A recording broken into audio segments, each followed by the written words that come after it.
हमारे मुल्कों में शादी ब्याह किसी त्योहार से कम नहीं होते। हर तरफ ढोल ताशे, गाना बजाना, रंग और खुशियाँ।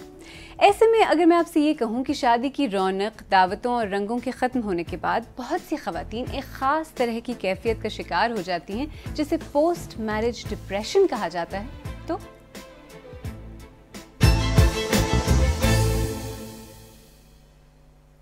मेरा नाम आलिया नाज़की है और आप BBC उर्दू का प्रोग्राम सेरबीन देख रहे हैं। हमारे माशरों में शादी को अक्सर ज़िंदगी का, ख़ास तौर पर एक लड़की की ज़िंदगी का मकसद बनाकर पेश किया जाता है। शादी तय हो जाना, फिर शादी हो जाना, इस सब के साथ सिर्फ पॉजिटिव ख्यालात और एहसासात को जोड़ा जाता है। अब सोचें कि ऐसे में आप अपनी शादी के बाद, जो आपने खुद अपनी मर्जी से की हो और एक सपोर्टिव पार्टनर होने के बावजूद, खुशी, सुकून, कंटेंटमेंट की जगह अफसुर्दगी, परेशानी और एंग्जाइटी महसूस करने लगें। एक्चुअली बहुत मुश्किल होता है एक लड़की के लिए जहाँ वो पूरी ज़िंदगी अपने माँ बाप के साथ, बहन भाइयों के साथ रही हो और बहुत ज़्यादा लाड प्यार में रही हो। और मैं इकलौती थी अपने माँ बाप की। हम दोनों का ये चीज़ थी कि हम दोनों की लव मैरिज थी, तो दोनों की आपस में सेटलमेंट हो चुकी थी कि नहीं, हमने अभी ही शादी करनी है। तो हम दोनों ने ये चीज़ पहले से माइंड में रखी हुई थी कि डिप्रेशन आएगा तो किस तरीके से उसको कोप करना है और किस तरीके से आपस में शेयर करना है। शादी के बाद ये चीज़ हुई कि रूम शेयर करना होता है। जाहिर सी बात है, एक लड़की अपने घर में रहती है, वो अकेली रहती है और बाद में उसको रूम शेयर करना पड़ता है। ओवरऑल हर चीज़ अपने जो है वो हस्बैंड से शेयर करनी पड़ती है, फैमिली से शेयर करनी पड़ती है।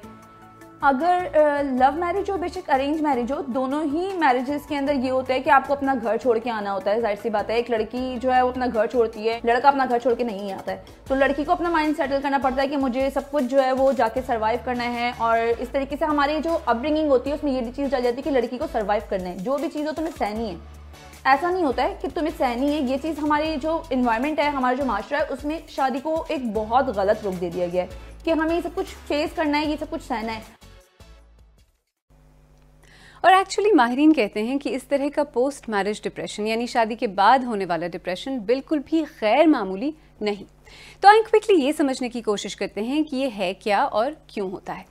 शादी के बाद अफसुर्दगी का एहसास, बिना बात के रोने का दिल करना, नींद ज्यादा या कम आना, थकन, खालीपन, चिड़चिड़ापन या दिल न लगना, इनमें से कोई भी पोस्ट मैरिज डिप्रेशन की अलामत हो सकती है। जनूबी एशिया जैसे पेट्रियार्कल कल्चर में शादी औरतों के लिए एक बहुत बड़ी तब्दीली होती है। जिम्मेदारियों और तवक्कुआत के अलावा आप कुछ अरसे के लिए सेंटर ऑफ अटेंशन बन जाते हैं। हर किसी की नज़र आप पर होती है। आमतौर पर आपकी आदत, तौर तरीके, पहनावा, सभी कुछ परखा जा रहा होता है।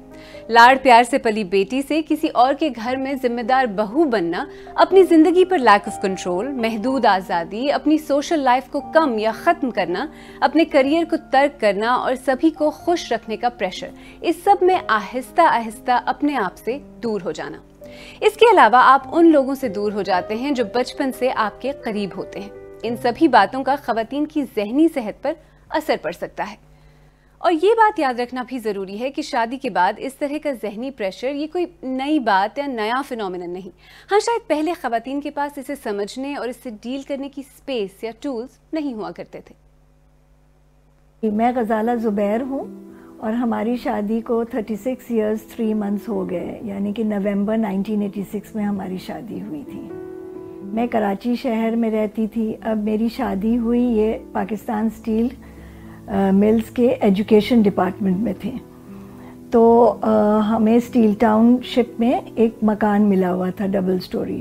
तो 2 महीने हो गए थे एंड मुझे टाइम पास करने के लिए बड़ा मुश्किल लगता था, अकेले बिल्कुल इतना दूर। इनकी ड्यूटी भी ज़ाहिर है, वो हाउस कमांडेंट थे, कैडेट कॉलेज में थे ये, तो शाम की भी ड्यूटी होती थी। तो मुझे बहुत लोनलीनेस और मैं बहुत डिप्रेस्ड फील करती थी। खैर मेरे हस्बैंड ने फिर मुझे परमिशन दे दी और फिर मैं 2 महीने के बाद बीकन हाउस स्कूल सिस्टम में as an English teacher join कर लिया। तो वहाँ पे ज़ाहिर है मैं मसरूफ़ थी, इतनी सारी टीचर्स थी, तो यूँ फिर मेरे अच्छे दिन गुजरे। मैंने ये महसूस किया है, हमारा माशरा ऐसा है कि सबसे ज़्यादा कुर्बानी जो है वो औरत देती है और मर्द जो है वो फिर भी जो है वो अपनी उसकी वो मर्दानगी और अना जो है ना वो आड़े आती है। लेकिन मेरा मशवरा यही है कि उसको जो है ना वो मतलब ये कि अपनी अना को जो है ना वो एक तरफ रख के और अंडरस्टैंडिंग जितनी कोशिश की जाए कि अंडरस्टैंडिंग पैदा हो, हमांगी पैदा हो, उतना ही जो है ना लाइफ अच्छी हो जाती है। लेडी डिप्रेशन में नहीं जाती लेडी डिप्रेशन में नहीं जाती। एक सवाल ये भी है कि अब भी अवेयरनेस और जहनी मसाइल पर किसी हद तक ज़्यादा फोकस के बावजूद हम में से कितने लोग इस मसले के बारे में जानते भी हैं और इसे सीरियसली लेते हैं? मेरी अपब्रिंगिंग इतनी एजुकेटेड फैमिली बैकग्राउंड से थी कि I was able to figure out.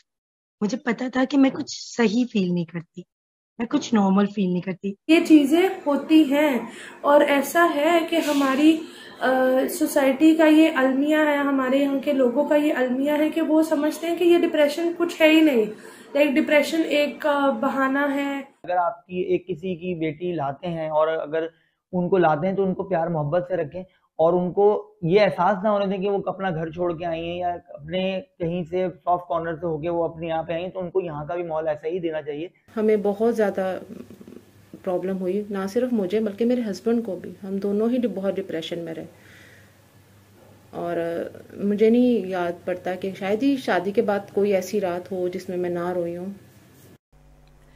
तो फिर अगर कोई औरत शादी के बाद इस तरह की अफसुर्दगी महसूस करने लगे तो प्लान ऑफ एक्शन क्या होना चाहिए, उसकी किस तरह मदद की जा सकती है? अगर तो डिप्रेशन की सिविरिटी ज़्यादा है तो फिर मेडिकेशन की भी ज़रूरत होती है।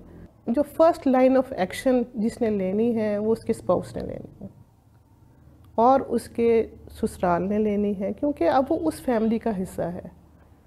और जो हस्बैंड है उसको ये चीज़ अंडरस्टैंड करना चाहिए कि शायद ये मेरी बीवी जो है ये इमोशनली ड्रेन हो रही है।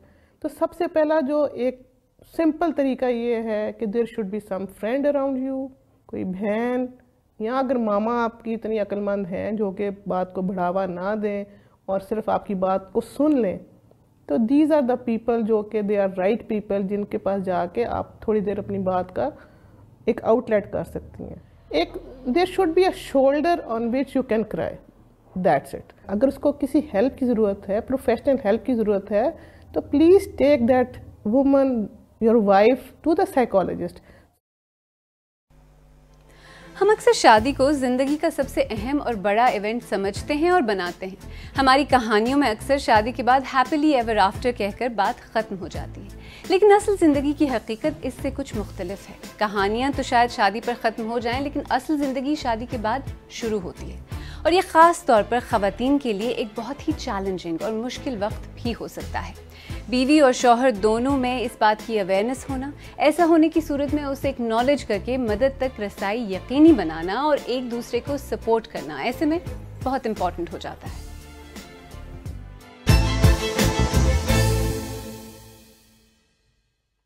अगर आपको हमारा प्रोग्राम पसंद आया तो हमारे YouTube चैनल को सब्सक्राइब करें, बेल आइकॉन पर क्लिक करें और प्रोग्राम का लिंक अपने दोस्तों के साथ शेयर करें। और आप सहरबीन की पुरानी किस्तें देखना चाहें तो यहाँ क्लिक करके भी देख सकते हैं।